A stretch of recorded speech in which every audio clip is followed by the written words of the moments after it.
নবম দশম শ্রেণীর শিক্ষার্থীরা তোমাদেরকে অনেক ধন্যবাদ। বিশেষ করে তোমরা যারা 2026 সালে এসএসসি পরীক্ষা দেবা, তোমাদের জন্য আজকের এই এমসিকিউটা অনেক গুরুত্বপূর্ণ।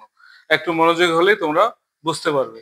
দেখো, আমি একটা সমবাহু ত্রিভুজের ছবি আর্ট করছি, যে এ বি সি, এটা হচ্ছে সমবাহু ত্রিভুজ এবং এর প্রত্যেক বাহুর দৈর্ঘ্যকে আমি কি ধরছি, দেখো এ এ এ। তাহলে এর পরিসীমা কি? এর আগের ক্লাসেই বলছি আমি তোমাদেরকে যে পরিসীমা মানেই বাহুগুলোর যোগফল। তাহলে এই সমবাহু ত্রিভুজের বাহুগুলো যোগ করলে পরিসীমা হচ্ছে 3a, আর মধ্যমা বা উচ্চতা এটা হচ্ছে √3/2 ইন্টু বাহুর দৈর্ঘ্য, আর ক্ষেত্রফল হলো √3/4 বাহুর দৈর্ঘ্য স্কয়ার বা বর্গ। তো এটা আমাদের সবচেয়ে বেশি এমসিকিউ তে আসে। তো দেখো, আমরা যদি একটু দেখি যে একটা এরকম প্রশ্ন দেখি, তাহলে বুঝতে পারবা যে একটি সমবাহু ত্রিভুজের, খেয়াল করবো, একটি সমবাহু ত্রিভুজের প্রত্যেক বাহুর দৈর্ঘ্য যদি আমরা ধরলাম 3 সেন্টিমিটার, তাহলে 1 নম্বর প্রশ্ন করা হলো পরিসীমা কত? পরিসীমা, তাহলে দেখো পরিসীমা মানে কি বলছি, বাহুগুলোর যোগফল 3।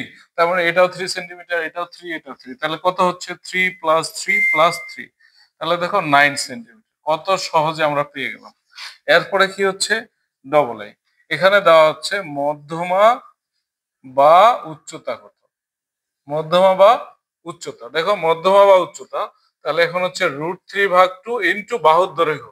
তাহলে বাহুর দৈর্ঘ্য কত আছে, 3 সেন্টিমিটার, তাহলে 3√3/2।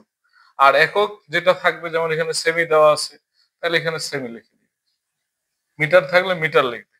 এরপরে কি দেওয়া হচ্ছে, দেখো যে ক্ষেত্রফল কত।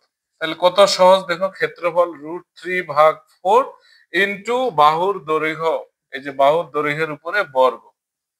তাহলে দেখো 3 3 9, এখানে 9√3/4 বর্গ সেমি। তাহলে একটু দেখো যে এখানে এই যে 9√3/4, এটা ক্যালকুলেশনে অনেক সময় এর যে আমরা ক্যালকুলেটর চাপে যেটা পাবো সেটা উত্তরও থাকতে পারে, এটাও থাকতে পারে। এখন মজার বিষয় হচ্ছে, এত সহজ এমসিকিউটা দেন, সাধারণত এটাকে একটু ঘুরিয়ে দেওয়া হয়। দেখো ঘুরিয়ে দিলে কেমন হয়, যে এবার একটু তথ্যটা ভিন্ন ভাবে দেওয়া হলো।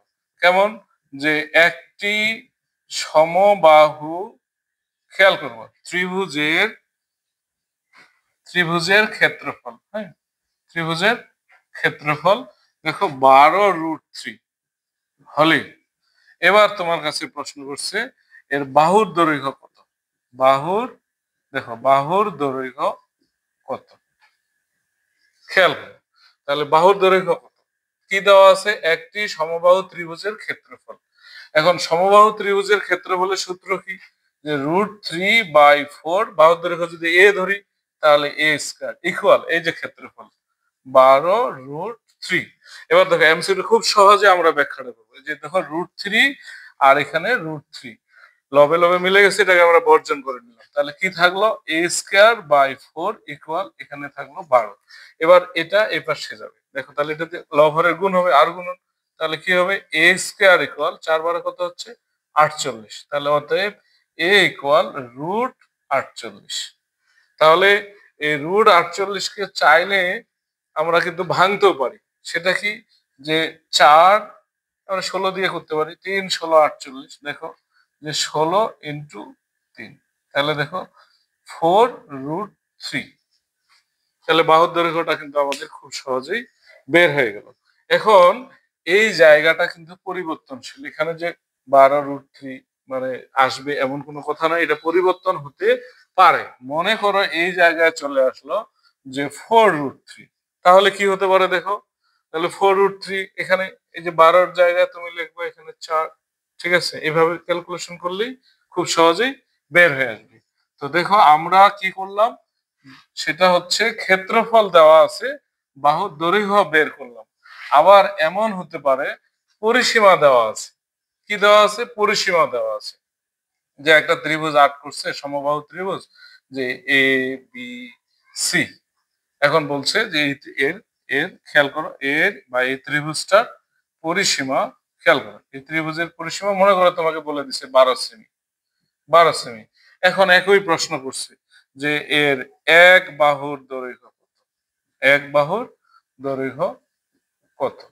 খেয়াল করো, এক বাহুর দৈর্ঘ্য কত। তাহলে এই ত্রিভুজটার পরিসীমা কি? তিনটা বাহু যদি এক্স ধরো, এক্স, তাহলে 3x, তাহলে কত সহজ দেখো, 3x ইকুয়াল এখানে কত আসতেছে 12।